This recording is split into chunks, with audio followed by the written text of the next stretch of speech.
Hello everyone, I'm Dr. Lene, and welcome to my channel if you are new. Today's video post begins the new intentional living series that I will be creating for you. I am so excited. As it is New Year's, it seems like the perfect time to discuss my method for creating and achieving inspiring goals and to explain why I no longer bother with resolutions. I'm going to teach you how to make seemingly daunting goals, but goals that excite you, as easy as carving out 15 minutes a day to create your dream life. So while it is a method of goal setting, we have to discuss why it's also important. I believe that we've all been gifted with amazing God-given talents that are meant to ignite our souls, and when harnessed properly, these talents are meant to be shared in service to the world. So having a proper plan of execution is really the best way to ensure that you will live your best life. So let's get started with living our best life in 2018 and beyond. So for many years, I have tried to make incredible, inspiring goals that were perfection-driven and represented the ideal me. But at the end of the year, I didn't achieve any of those goals. And of course, my enthusiasm dwindled. Needless to say, I would feel defeated and upset that I hadn't followed through with my commitments. And as a result, shame and guilt and all those unfun feelings would ensue. So maybe you can relate. Why was I unable to follow through with my resolutions? Well, the reason is rooted in scientific studies of how our brain works. You see, the brain is a natural procrastinator in response to trying things that are overwhelming. However, if we can tap into our natural desire to achieve small victories, we can create momentum that's needed for bigger picture goals to become reality and to come to fruition. In addition, we need to create goals that inspire us and that, when completed, provide a true sense of progress towards living our dreams. My previous goals of perfection did not inspire me, nor did they help me progress towards living my dreams. So, in combination of an overwhelming task and an uninspiring goal, this is a perfect recipe for a little bit of failure sprinkled with a lack of follow-through. These methods that I will share with you are a combination of tips that I have learned from experts, and I have curated my favorite books that I have found motivating in the topic of goal setting in the links down for you below. Step 1, you gotta dream big. So to begin with, you gotta brainstorm 10 to 12, wouldn't it be amazing if this happens this year, goals. And I do this in my Moleskine journal. The key is to make them very specific and measurable so that it's clear when the goal has been reached. In addition, it can't be something that seems too easy. It has to be something that seems a bit far-fetched. And when I think about it, I'm totally jazzed. In relation to SMART goals, S-M-A-R-T, the overarching end game must be specific, it must be measurable, results-driven, and time-sensitive. So, for example, I may want to decrease my body fat percentage by 5% in 3 months. That is very specific and measurable. It also has a timeline. So once I have my list of crazy cool, if this could only happen goals, I determine which of these 10 are the most important, or which one makes the rest of them irrelevant or makes the rest of them possible.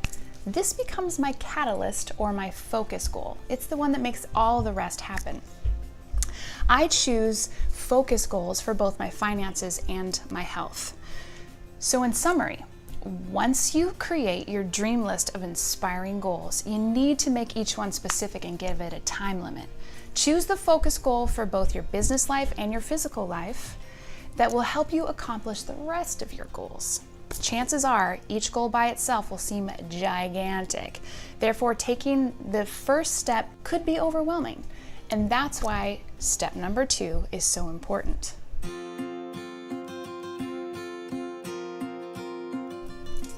Step 2, Plan with precision.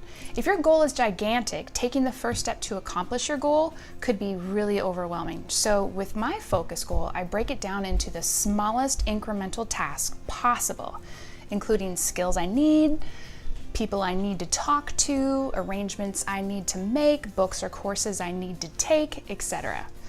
The key is to make each incremental goal so easy that getting started on this goal is a piece of cake. So again, I record all of these tasks in my Moleskine journal first. So for example, if you want to lose 5% body fat in 3 months, you want to brainstorm all of your incremental tasks, but don't say, I will run 60 minutes 3 times per week. Instead say, I'll get on my running shoes each day and I'll take 10 steps outside. Chances are you'll feel accomplished for just putting on your shoes. And you won't feel like a failure because you surpassed your task and your goal for that day. In essence, keep your standards for your goal setting high, but the expectations for your daily tasks low. By making the hurdle each day as low as possible, you'll definitely meet your goal. The bonus is this prevents the feeling of failure, which is what often derails you and why I dislike resolutions so much. Now, once this is done, I have this very long list of tasks that make up my focus goal. I then label each one with either an F, a D, or an L. F is something that needs to be done first, and then if I label it with a D, this is a task that I do throughout, and if it's an L, it's something that I can wait till the end to attack or to complete. Now that we've done that, we are ready for step 3. Step 3, execute your plan. So far, we've created a list of 10 crazy, awesome, inspiring goals. And we've chosen a cornerstone piece that will be the catalyst for all of the rest. This is our focus goal. We've taken that focus goal and we have broken it down and brainstormed very small, easy, tangible tasks that can be done within a 10 to 15 minute period. This list includes everything that will need to occur in order for this goal to be complete. This is often, though, where most folks fail and where dreams go to die.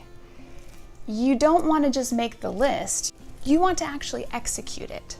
So now that we have a clear task list of our focus goal, I like to choose 1 to 3 items that can be done in a 10 to 15 minute period. I usually do this in the morning before I head off to work. For my scheduling of tasks, I like using the Pomodoro method for attacking my goals each day. The Pomodoro technique uses work sprints of 25 minutes with 5-minute breaks. This provides positive constraints that cause you to focus. I set the timer for 25 minutes and then 5 minutes to keep me on schedule.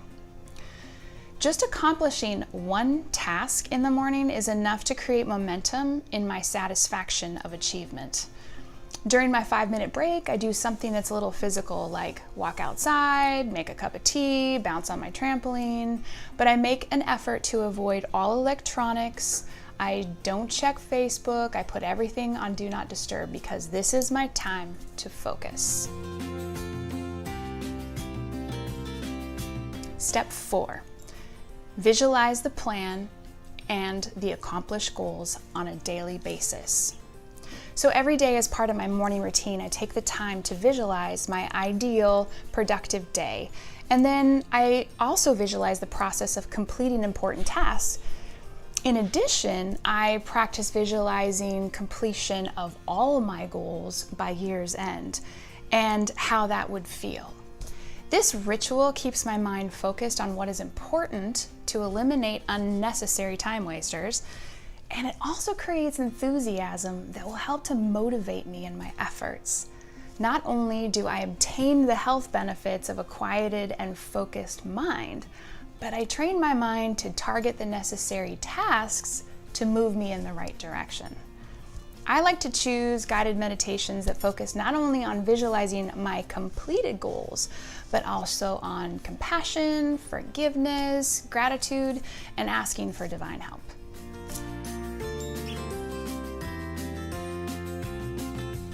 Step 5, review your goals once per week.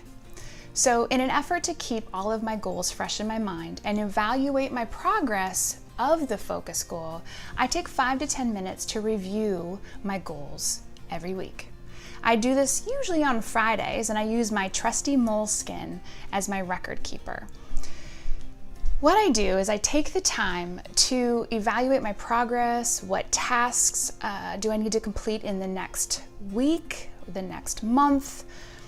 How have I done in my progress toward completion? What alterations do I need to make in my task list to help keep me in the right direction?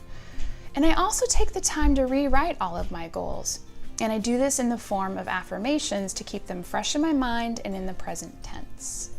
Do not underestimate the power of this simple reflection. You will be surprised at how it will keep you on track and keep your subconscious working for you and analyzing and solving challenging scenarios while you're sleeping or doing something else.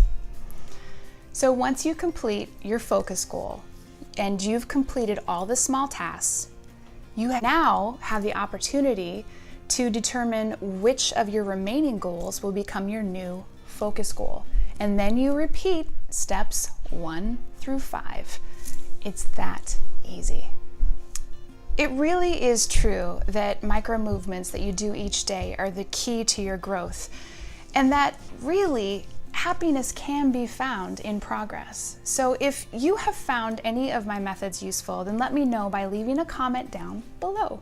I would love to hear from you. And let me know how I can best serve you with future videos. What would you like to see? What would enhance your health, your wellness, your lifestyle? And of course, Happy New Year to you. May this be the year that you supercharge your health, you satisfy your soul, and you simplify your lifestyle. All the best to you.